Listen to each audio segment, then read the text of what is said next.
असतो मा सद्गमय तमसो मा ज्योतिर्गमय मृत्योर्मा अमृतं गमय। నెక్స్ట్ టాపిక్ వచ్చేసరికి magnetic properties of D block elements. D block మూలకాల యొక్క అయస్కాంత ధర్మాలు. ఇవి మళ్ళీ 4 రకాలు. So 1 diamagnetic property, 2 paramagnetic property, 3 ferromagnetic property, 4 anti ferromagnetic property. So what is diamagnetic property అంటే డయాయస్కాంత ధర్మం అంటే ఏంటి? సో డయాయస్కాంత ధర్మం అంటే ఏదైనా ఒక సబ్స్టెన్స్, అంటే ఇక్కడ that means substance means D block element. ఏదైనా ఒక డి బ్లాక్ ఎలిమెంట్ని మనం ఎక్స్టర్నల్ మ్యాగ్నెటిక్ ఫీల్డ్లో ఉంచాం. ఎక్స్టర్నల్ మ్యాగ్నెటిక్ ఫీల్డ్లో ఉంచితే అంటే ఆ ఎలిమెంట్కి ఉన్నటువంటి ఇండ్యూస్డ్ మ్యాగ్నెటిక్ ఫీల్డ్ అనేది ఎక్స్టర్నల్ మ్యాగ్నెటిక్ ఫీల్డ్ని ఆపోజిట్గా చేసింది అనుకోండి, అంటే వ్యతిరేకంగా చేసింది అనుకోండి. సో అటువంటి ప్రాపర్టీని ఏమంటామంటే మనం డయామాగ్నెటిక్ ప్రాపర్టీ అంటాం, డయాయస్కాంత ధర్మం అని అంటాం. సో ఇటువంటి ప్రాపర్టీ ఉండడానికి కారణం ఏంటంటే డి బ్లాక్ ఎలిమెంట్లో పెయిర్ ఆఫ్ ఎలక్ట్రాన్స్ ఉండడం. డి ఆర్బిటాల్లో డి బ్లాక్ ఎలిమెంట్ ఉన్నటువంటి డి ఆర్బిటాల్లో లేదా ఎస్ ఆర్బిటాల్లో పెయిర్ ఆఫ్ ఎలక్ట్రాన్స్ అనేవి ఉండడం వలన ఇటువంటి ప్రాపర్టీ వస్తుంది. సో దీనికి బెస్ట్ ఎగ్జాంపుల్ ఏంటంటే Cu+ లేదా జింక్ ఎలిమెంట్. సో ఈ 2 ఎలిమెంట్స్ కూడా మనం డయామాగ్నెటిక్ ప్రాపర్టీని ఎగ్జిబిట్ చేస్తాయని చెప్పవచ్చు. So next property paramagnetic property, పారా అయస్కాంత ధర్మం. సో పారా అయస్కాంత ధర్మం అంటే సేమ్ ఇదే విధంగా సేమ్ దానిలాగే ఎక్స్టర్నల్ మ్యాగ్నెటిక్ ఫీల్డ్లో మన సబ్స్టెన్స్ని మనం ఉంచుతాము, అంటే డి బ్లాక్ ఎలిమెంట్ అనేది ఉంచుతాము. డి బ్లాక్ ఎలిమెంట్కి ఇండ్యూస్డ్ మ్యాగ్నెటిక్ ఫీల్డ్ ఉంటుంది, అంటే ప్రేరిత అయస్కాంత క్షేత్రం అనేది ఉంటుంది.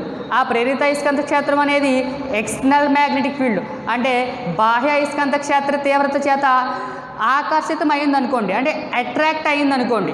సో అటువంటి ప్రాపర్టీని ఏమంటామంటే మనం పారా అయస్కాంత ధర్మం అని అంటాం, పారామాగ్నెటిక్ ప్రాపర్టీ అని అంటాం. సో ఈ పారామాగ్నెటిక్ ప్రాపర్టీ రావడానికి గల కారణం ఏమిటంటే ఆ ఎలిమెంట్లో సింగిల్ ఎలక్ట్రాన్ అనేది ఉండడం వల్ల, అంటే ఆ ఎలిమెంట్లో డి ఆర్బిటాల్లో కానీ ఎస్ ఆర్బిటాల్లో కానీ సింగిల్ ఎలక్ట్రాన్ ఉండడం వలన ఆ ఎలిమెంట్కి లేదా ఆ మెటల్కి సో పారామాగ్నెటిక్ ప్రాపర్టీ అనేది వస్తుంది. సో బెస్ట్ ఎగ్జాంపుల్ ఏంటంటే Fe ఐరన్, మ్యాంగనీస్. ఈ రెండిట్లో కూడా డి ఆర్బిటాల్లో సింగిల్ ఎలక్ట్రాన్ ఉంటుంది. ఈ సింగిల్ ఎలక్ట్రాన్ ఉండడం వలన సో ఆ ఎలిమెంట్కి పారామాగ్నెటిక్ ప్రాపర్టీ అనేది ఉంటుందన్నమాట. So next property ferromagnetic property, అంటే ఫెర్రో అయస్కాంత ధర్మం. సో ఫెర్రోమాగ్నెటిక్ ప్రాపర్టీ అంటే ఏంటి? సో చాలా సింపుల్గా ఎక్స్టర్నల్ మ్యాగ్నెటిక్ ఫీల్డ్ ఉంటుంది, అంటే బాహ్య అయస్కాంత క్షేత్ర తీవ్రత ఉంటుంది. అందులో మనం ఏదైనా ఒక ఎలిమెంట్ని కానీ సబ్స్టెన్స్ని కానీ ఉంచినట్లయితే ఆ ఎలిమెంట్లో ఉండేటువంటి మ్యాగ్నెటిక్ ఫీల్డ్, అంటే ఎలిమెంట్ యొక్క మ్యాగ్నెటిక్ ఫీల్డ్ లేదా మెటల్ యొక్క మ్యాగ్నెటిక్ ఫీల్డ్, ఆ మ్యాగ్నెటిక్ ఫీల్డ్ అనేది ల్యాక్ ఆఫ్ టైమ్స్ అనేది ఇంక్రీజ్ అవ్వాలి, అనే లక్ష రెట్లు అనేది ఇంక్రీజ్ అవ్వాలి. అంటే మనం ఇచ్చినటువంటి సబ్స్టెన్స్ యొక్క మ్యాగ్నెటిక్ ఫీల్డ్ అనేది అలా ఇంక్రీజ్ అయినట్లయితే ఆ మెటల్కి లేదా ఆ ఎలిమెంట్కి లేదా ఆ సబ్స్టెన్స్కి ఉన్నటువంటి ప్రాపర్టీని ఫెర్రోమాగ్నెటిక్ ప్రాపర్టీ అని అంటాం. ఇటువంటి ప్రాపర్టీ అనేది జనరల్గా ఎల్లాయిల్కి ఉంటుంది, అంటే మిశ్రమ లోహాలకు ఉంటుంది. సో బెస్ట్ ఎగ్జాంపుల్ ఏంటంటే ఐరన్ ప్లస్ కోబాల్ట్, ఇంకొకటి ఐరన్ ప్లస్ నికెల్. సో ఈ 2 మిశ్రమాలకి కూడా ఫెర్రోమాగ్నెటిక్ ప్రాపర్టీ అనేది ఉంటుంది. So next property anti ferromagnetic property. So what is anti ferromagnetic property అంటే సేమ్ ఇందాకలాగే ఎక్స్టర్నల్ మ్యాగ్నెటిక్ ఫీల్డ్ ఉంటుంది, సేమ్ మళ్ళీ అదే సబ్స్టెన్స్ తీసుకుంటే ఆ ఎక్స్టర్నల్ మ్యాగ్నెటిక్ ఫీల్డ్లో ఉంచుతాము.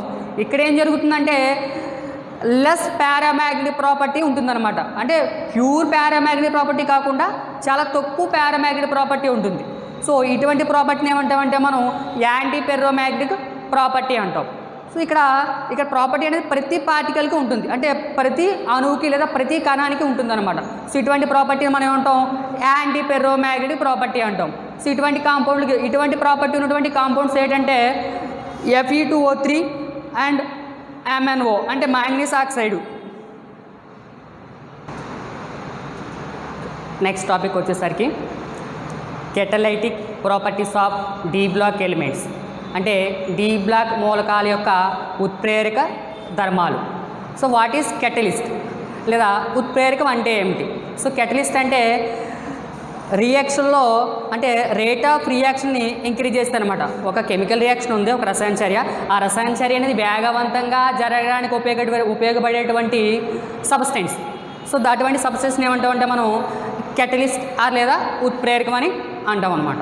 సో అంటే మన దగ్గర ఉన్నటువంటి డి బ్లాక్ ఎలిమెంట్స్లో డి బ్లాక్ ఎలిమెంట్స్ అనేవి కొన్ని కెమికల్ రియాక్షన్స్లో కెటలిస్ట్లుగా ఉపయోగపడుతున్నాయి. ఎలా ఉపయోగపడుతున్నాయి, ఏ ఎలిమెంట్స్ ఉపయోగపడుతున్నాయి అనేది మనం ఇప్పుడు తెలుసుకుందాం. ఫస్ట్, హ్యాబర్ ప్రాసెస్లో అమోనియా తయారు చేసేటువంటి రియాక్షన్లో మాలిబ్డినం అండ్ ఐరన్స్ అనేవి ఈ రెండు కూడా కెటలిస్ట్లుగా ఉపయోగపడుతున్నాయి. సో హ్యాబర్ ప్రాసెస్లో అమోనియాని ఏ విధంగా తయారు చేస్తారంటే 1 mole of nitrogen, 3 moles of hydrogen, ఈ రెండవటిని కూడా రియాక్షన్లో పార్టిసిపేట్ చేస్తే ఇన్ ప్రెజెన్స్ ఆఫ్ ఐరన్ సమక్షంలో అమోనియా ఏర్పడుతుంది. సో ఇటువంటి ప్రాసెస్ని ఇది ఫార్వర్డ్ రియాక్షన్. అదేవిధంగా బ్యాక్వర్డ్ రియాక్షన్కి వచ్చేస్తే సేమ్ అటువంటి ఏర్పడినటువంటి 2 మోల్స్ ఆఫ్ అమోనియా అనేది డీకాంపోజిషన్ జరిగి 1 mole of nitrogen and 3 moles of హైడ్రోజన్గా డీకాంపోజ్డ్ అవుతున్నాయి. సో ఈ ప్రాసెస్లో అమోనియాని తయారు చేయొచ్చు అండ్ డీకాంపోజ్ కూడా చేయొచ్చు. ప్రిపేర్ చేసేటప్పుడు ఐరన్ అండ్ డీకాంపోజ్ చేసేటప్పుడు molybdenum. This process called Haber process. So this is chemical equilibrium reaction, రసాయన సమతాస్థితి చర్య లేదా రసాయన సమతాస్థితి. So next process hydrogenation of oils. నూనెల హైడ్రోజనీకరణంలో డి బ్లాక్ ఎలిమెంట్ను కూడా మనం కెటలిస్ట్గా ఉపయోగించవచ్చు. ఇక్కడ కెటలిస్ట్గా ఉపయోగించేటువంటి డి బ్లాక్ ఎలిమెంట్ ఏదంటే నికెల్. సో ఇక్కడ నికెల్ని మనం కెటలిస్ట్గా ఉపయోగిస్తాం. సో నూనెల హైడ్రోజనీకరణం. సో ఆయిల్స్ అనేవి అన్సాచురేటెడ్ హైడ్రోకార్బన్స్. ఇటువంటి అన్సాచురేటెడ్ హైడ్రోకార్బన్స్ని హైడ్రోజన్తో రియాక్షన్లో పార్టిసిపేట్ చేసి in presence of nickel catalyst చేస్తే మనకి హైడ్రోకార్బన్స్, సో శాచురేటెడ్ హైడ్రోకార్బన్స్ అనేవి ఫామ్ అవుతాయి. ఇక్కడ మనం ఉపయోగించే కెటలిస్ట్ ఏంటి, నికెల్ అనేటువంటి మన డి బ్లాక్ ఎలిమెంట్ కెటలిస్ట్ అనమాట. So this is called hydrogenation of oils, నూనెల హైడ్రోజనీకరణం. సో ఇక్కడ మనం next decomposition of hydrogen peroxide. This is strong acid hydrogen peroxide. So decomposition of hydrogen peroxide in presence of manganese dioxide to form water and oxygen molecule. So ఈ ప్రాసెస్లో మనం ఉపయోగించేటువంటి D block element catalyst ఏంటంటే manganese. ఇక్కడ manganese dioxide మాత్రం ఉపయోగిస్తాం. Manganese dioxide అనేది black కలర్లో ఉంటుంది. సో నెక్స్ట్ కాంటాక్ట్ ప్రాసెస్లో H2SO4 తయారు చేసేటువంటి ప్రాసెస్లో వెనీడియం పెంటాక్సైడ్ మనం కెటలిస్ట్లకు ఉపయోగిస్తూ ఉంటాం. ఇది కూడా ఒక D block element.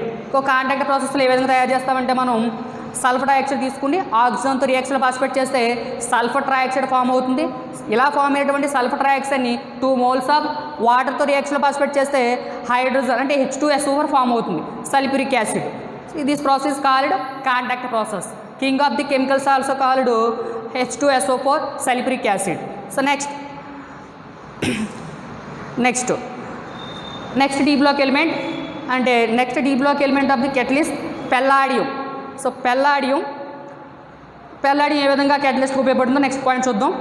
So alkyne అంటే కార్బన్కి ట్రిపుల్ బాండ్ ఉన్నట్లయితే అటువంటి మాలిక్యూల్ ఏమంటాం మనం ఆల్కైన్స్ అంటాం. ఇటువంటి ఆల్కైన్ని హైడ్రోజన్తో రియాక్షన్లో పార్టిసిపేట్ చేసి ఇక్కడ మనం catalyst and barium sulphate powder and quinoline solvent ఉపయోగించి రియాక్షన్లో పార్టిసిపేట్ చేస్తే ఇక్కడ మనకి పార్షియల్ హైడ్రోజనేషన్ జరుగుతుంది, అంటే పార్షియల్ శాచురేషన్. అంటే ఆల్కైలో ఉన్నటువంటి ట్రిపుల్ బాండ్ అనేది ఒక బాండ్ మాత్రమే బ్రేక్ అవుతుంది, ఒక బాండ్ మాత్రమే బ్రేక్ అయ్యి అక్కడ హైడ్రోజన్ అంటే H2 మాలిక్యూల్ అనేది హోమోజీనియస్ అటాక్ జరుగుతుంది అనమాట. ఈ విధంగా హోమోజీనియస్ అటాక్ జరిగి ఆల్కైన్ కాస్త ఆల్కిన్గా కన్వర్ట్ అవుతుంది. ఈ ప్రాసెస్లో మనకి కెటలిస్ట్ ఏంటంటే పెల్లాడియం.